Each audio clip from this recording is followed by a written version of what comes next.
కొబ్బరి ఎక్కువగా పండించే రాష్ట్రాల్లో ఆంధ్రప్రదేశ్ ఒకటి. చాలా చోట్ల పూత కాతరాలుతోంది. అక్కడక్కడ పురుగులు తెగుళ్లు ఆశించాయి. అసలే ఈ ఏడాది ఎల్నినో ప్రభావంతో వర్షాభావ పరిస్థితులు ఏర్పడే అవకాశం ఉంది. ఈ నేపథ్యంలో కొబ్బరి తోటలను కాపాడుకునేందుకు ఎలాంటి యాజమాన్య పద్ధతులు చేపట్టాలో తెలియజేస్తున్నారు ఆముదాల వలస వ్యవసాయ పరిశోధనా స్థానం సీనియర్ శాస్త్రవేత్త చిట్టిబాబు.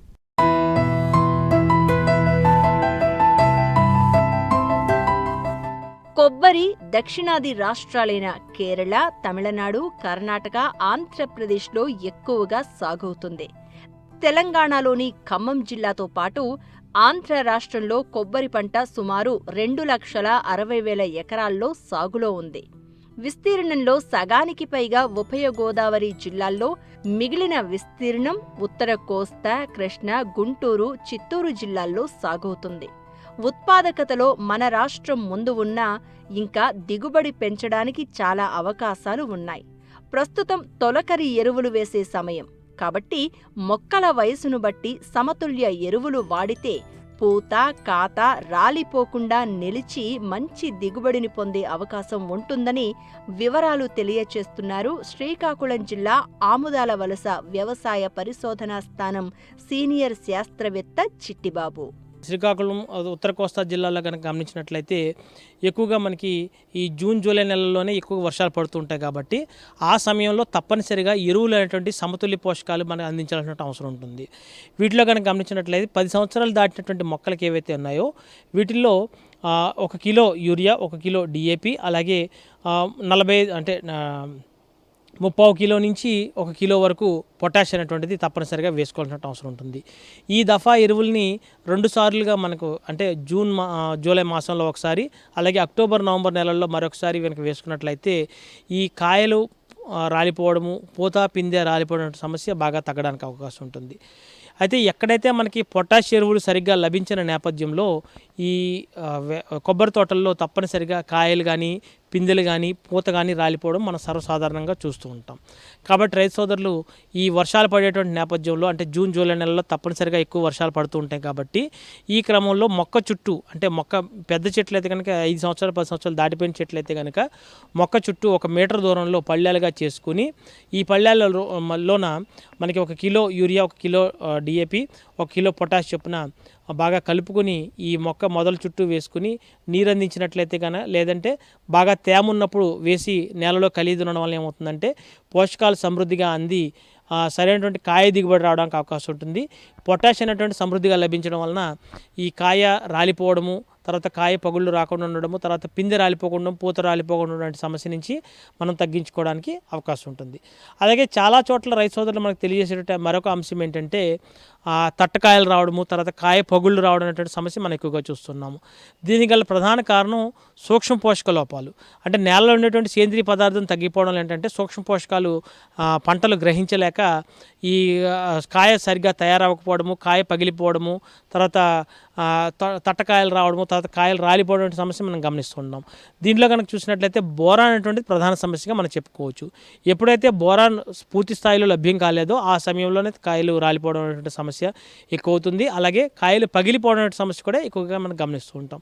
కాబట్టి రైతు సోదరులు ఎప్పుడైతే మనం ఎరువులు అందిస్తున్నామో ఈ ఎరువులతో పాటే ప్రతి మొక్కకి కూడా 20 గ్రాములు మించకుండా బోరాన్ అనేటువంటిది బొరాక్స్ పౌడర్ను కానీ ఈ మొక్క మొదల చుట్టూ కనుక వేసుకున్నట్లయితే ఈ నత్రజని, యూరియా, డిఏపితో పాటుగానే ఈ బోరాన్ అనేటువంటిది కూడా ఒక 20 గ్రాములు చొప్పున మొక్క కలిపి వేసుకున్నప్పుడు ఏమవుతుందంటే ఈ తట్టకాయలు రావడము, కాయలు పిందెలు పగిలిపోవడము, కాయలు రాలిపోవడం సమస్యని పూర్తిగా మనం నివారించుకోవడానికి అవకాశం ఉంటుంది. మరొకసారి నవంబర్ డిసెంబర్ మాసాల్లో కూడాను ఇదే విధంగా కనుక చేసినట్లయితే ఆ సమయంలో పడేటువంటి వర్షాలకు కూడాను ఇదే విధంగా కనుక చేసినట్లయితే పూర్తి స్థాయిలో సంవత్సరం పొడవునా మనకి సమతులైనటువంటి ఎరువులు అందడంతో పాటుగా మనకి కాయలు పిందెలు రాలిపోకుండా అవకాశం ఉంటుంది. అలాగే ఎక్కడైతే మనకి అవకాశం ఉంటుందో అలాంటి చోట్ల పశువుల గెత్తం కానీ వేపపిండి కానీ మొక్క మొదల చుట్టూ వేసుకోవడం ద్వారా కూడా ఈ పోషకాలు సమృద్ధిగా లభించడం వలన ఈ తేమ ఆవిరైపోకుండా ఉండడం ఏంటంటే కాయలు పిందెలు రాలిపోకుండా సమస్య మనం తగ్గించుకోవడానికి అవకాశం ఉంటుంది. అక్కడక్కడ కొబ్బరి తోటలను పురుగులు ఆశించి తీవ్రంగా నష్టపరుస్తూ ఉన్నాయి. ముఖ్యంగా నల్లముక్కు, ఎర్రముక్కు పురుగుల తాకిడి అధికంగా ఉందని శాస్త్రవేత్తలు గుర్తించారు. వీటిని రైతులు గుర్తించిన వెంటనే చేపట్టాల్సిన సమగ్ర సస్యరక్షణ చర్యలేంటో ఇప్పుడు చూద్దాం. కొబ్బరి తోటల్లో మనం చూసినట్లయితే ఎక్కువగా నల్ల ముక్కు పురుగు అలాగే ఎర్ర ముట్టు పురుగు అనేటువంటిది ఎక్కువగా మనం గమనిస్తూ ఉంటాము. అదే నల్ల ముక్కు పురుగు ఏదైతే ఉందో ఇది రైనోసెరస్ బీటిల్ అని చెప్తూ ఉంటాము. ఇది ఆశించడం వల్ల ఏంటంటే లేత మొవ్వుని బాగా కొరికి తినడం వల్ల ఏంటంటే విచ్చుకున్నటువంటి ఆకులన్నీ కూడాను వి ఆకారంలో మనకు కట్ చేసినట్లుగా మనకు కనిపిస్తూ ఉంటాయి. అయితే ఇది ప్రధానంగా ఒక పెద్ద సమస్యగా మనం చెప్పుకోవచ్చు. దీనివల్ల ఏమవుతుందంటే ఈ మొవ్వు అనేటువంటిది విరిగిపోయినట్లుగాను చనిపోతే కొన్ని తీవ్ర దశలు ఏంటంటే ఈ మొవ్వు పూర్తిగా చనిపోయేటువంటి పరిస్థితి కూడా ఏర్పడుతుంది. ఈ కాయలు ఆకులు పూర్తిగా విచ్చుకోకపోవడం సమస్య కూడా మనకి గమనిస్తూ ఉంటాం. సో దీనివల్ల మొవ్వు పూర్తిగా చనిపోయేటువంటి అవకాశం ఉంటుంది. అలాగే ఎర్రముక్కు పురుగు కూడా చూసినప్పుడు ఏమవుతుందంటే ఏదైతే ఎర్రముక్కు పురుగు ఆశించినప్పుడు ఈ మొవ్వు ఏదైతే ఉందో మొవ్వు మీద రంధ్రాలు చేసి తినడం వల్ల ఏమవుతుందంటే మొవ్వు చనిపోవడం ద్వారా కానీ లేకపోతే మొవ్వు పక్కకి వంగి మళ్ళీ ఒక చిన్న పిలక తొడిగినట్లుగా మనకి గమనిస్తూ ఉంటాం అనమాట. ఈ రకమైనటువంటి సమస్యలు ఏమవుతుందంటే ఈ పురుగు ఉధృతి ఎక్కువగా ఉండడం వలన కాయలు పూత పిందె రాలిపోవడం సమస్య కూడా మనం ఎక్కువగా గమనిస్తూ ఉంటాం. కాబట్టి రైతు సోదరులు ఎర్రముక్కు పురుగు నివారణ కానీ లేదా నల్లముట్టి పురుగు నివారణ కానీ తప్పనిసరిగా చేపట్టుకోవాలి. వీటి కోసం చూసినట్లయితే పొలం అంతా కూడా అంటే మన కొబ్బరి తోట అంతా కూడా చాలా పరిశుభ్రంగా ఉంచుకోవాలి. కొబ్బరి తోటలోన ఎక్కడైతే మనకి పశువుల గెత్తం కానీ పెంట కుప్పలు కానీ ఉన్నాయో వీటిని దూరంగా ఉంచుకోవాలి. ఎప్పుడైతే ఈ పెంట కుప్పలు పశువుల గెత్తం బాగా ఉంటుందో అలాంటి చోట్ల ఈ పురుగు తాలూకా గుడ్లు పెట్టబడి ఈ గుడ్లన్నీ కూడా పిల్ల పురుగులుగా మారి ఈ పిల్ల పురుగుల నుంచి పెద్ద పురుగులు తయారయ్యి ఈ పంటను నాశనం చేయడం మనం గమనిస్తుంటాం. కాబట్టి రైతు సోదరులు ఈ కొబ్బరి తోటల్లో ఉండేటువంటి పశువుల గెత్తాన్ని కానీ లేకపోతే పశువుల పెండని కానీ నేలలో బాగా కలిగి దున్నుకునేలా చేసుకోవాలి. ఆ పరిసర ప్రాంతాల్లో ఈ పశువుల పెండ అనేటువంటిది కుప్పలుగా వేసుకుని ఉంచుకోరాదు. అలాగే తోటలు కూడా శుభ్రంగా ఉంచుకోవాలి. ఈ పురుగు ఉధృతిని తగ్గించుకోవడానికి బకెట్ ట్రాప్స్ అనేవి అందుబాటులో ఉన్నాయి. అంటే ట్రాప్స్ అంటే లింగాకర్షక బుట్టలు అని చెప్తూ ఉంటాము. Pheromone traps. ఈ ట్రాప్స్ అంటే బకెట్ ట్రాప్స్ రూపంలో లభ్యమవుతాయి. ఈ బకెట్ ట్రాప్స్ అనేటువంటిది ఎకరానికి 1 నుంచి 2 చొప్పున అమర్చుకున్నట్లయితే సరిపోతుంది. అక్కడ ఉండేటువంటి పురుగు ఉధృతిని బట్టి ఎర్రముక్కు పురుగు ఉధృతి ఎక్కువగా ఉందా లేదా నల్లముక్కు పురుగు ఉధృతి ఎక్కువగా ఉందా గమనించుకొని ఆ తాలూకా ల్యూర్ అంటే రైనో ల్యూర్ అంటే మనకి నల్లముక్కు పురుగు ల్యూర్ అని చెప్తాము. అలాగే red palm weevil RPW lure అని దొరికితే కనుక అది ఎర్రముక్కు పురుగు ఉధృతి తగ్గించేటువంటి ల్యూర్గా మనం చెప్తాం. కాబట్టి అక్కడ ఉండేటువంటి పురుగు తాలూకా ఉధృతిని బట్టి ఈ ల్యూర్స్ని ఏ విధంగా మనం బుట్టలో ఉంచినట్లయితే కనుక ఈ పురుగులన్నీ కూడా ఆ ల్యూర్కి ఆకర్షితమయ్యి దాంట్లో పడి చనిపోతుండడం మనం గమనిస్తూ ఉంటాం. లేదంటే మనము పైపాటుగా ఆ బకెట్లో రోజు గమనిస్తున్నట్లయితే ఆ పురుగులన్నీ కూడా దగ్గరగా మనం ఏరివేసి నాశనం చేసుకోవాల్సిన పరిస్థితి ద్వారా మనము పురుగు ఉధృతిని తగ్గించుకోవచ్చు. ఇంకా అలాగే చూస్తున్నట్లయితే తెల్లదోమ కూడా బాగా ఎక్కువగా ఆశిస్తున్నట్లుగా మనకు రైతు సోదరులు తెలియజేస్తున్నారు. అయితే ఈ జూన్ జూలై మాసంలో పడేటువంటి వర్షాలకి తెల్లదోమ ఉధృతి బాగా తగ్గడానికి అవకాశం ఉంటుంది. కాబట్టి రైతు సోదరులు దీని గురించి పెద్దగా ఆందోళన చెందాల్సిన అవసరం లేదు. అయితే ఎక్కడైతే తెల్లదోమ ఉధృతి బాగా ఎక్కువ కనిపిస్తుందో అలాంటి చోట్ల మనకి అనకాపల్లి వ్యవసాయ పరిశోధన స్థానం వారు ఐసేరియా అనేటువంటి జీవ శిలీంద్రనాశిని తయారు చేస్తున్నారు.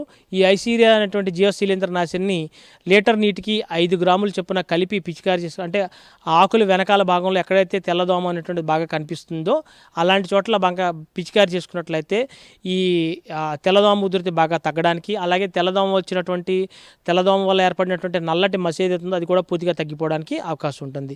అలాగే రసాయన మందులు పిచికారి చేయడం వలన ఈ తెల్లదోమ ఉధృతి తగ్గదు. కాబట్టి వేప నూనె లీటర్ నీటికి 5 మిల్లీలీటర్ల చొప్పున కలిపి పిచికారి చేసుకోవడం వల్ల కూడా ఈ ఆకులు వెనక బాగా పిచికారి చేసుకున్నప్పుడు ఈ తెల్లదోమ ఉధృతి బాగా తగ్గించుకోవడానికి అవకాశం ఉంటుంది. ఈ విధమైన ప్రక్రియలు చేపట్టడంతో పాటు ఆకుల మీద కానీ ఆకుల చుట్టుపక్కల కానీ లేదంటే కాండం మీద అంటే కొబ్బరి కాండం మీద కానీ పసుపు రంగు జిగురు అట్లని బాగా అతికించుకోవడం వల్ల ఏంటంటే పురుగు అనేటువంటిది బాగా ఉధృతికి పసుపు రంగుకి బాగా ఆకర్షితమై చనిపోతుండడం మనం గమనిస్తూ ఉంటాం. ఈ విధంగా జీవ నియంత్రణ పద్ధతుల ద్వారా మాత్రమే ఈ తెల్లదోమ ఉధృతిని బాగా తగ్గించుకోవడానికి అవకాశం ఉందని చెప్పి రైతు సోదరులు గమనించాలి. కాబట్టి కొబ్బరి సాగు చేసేటువంటి రైతులు ఈ రకమైనటువంటి నీటి యాజమాన్యం కానీ సమగ్ర పోషక యాజమాన్యం కానీ పురుగు తెగుళ్ళ యాజమాన్యం కానీ చేపట్టుకున్నట్లయితే కాయలు పిందెలు రాలిపోకుండా ఉండడము తర్వాత మంచి కొబ్బరి బొండాలు తీసుకోవడానికి కూడా అవకాశం ఉందని చెప్పి తెలియజేస్తున్నాం.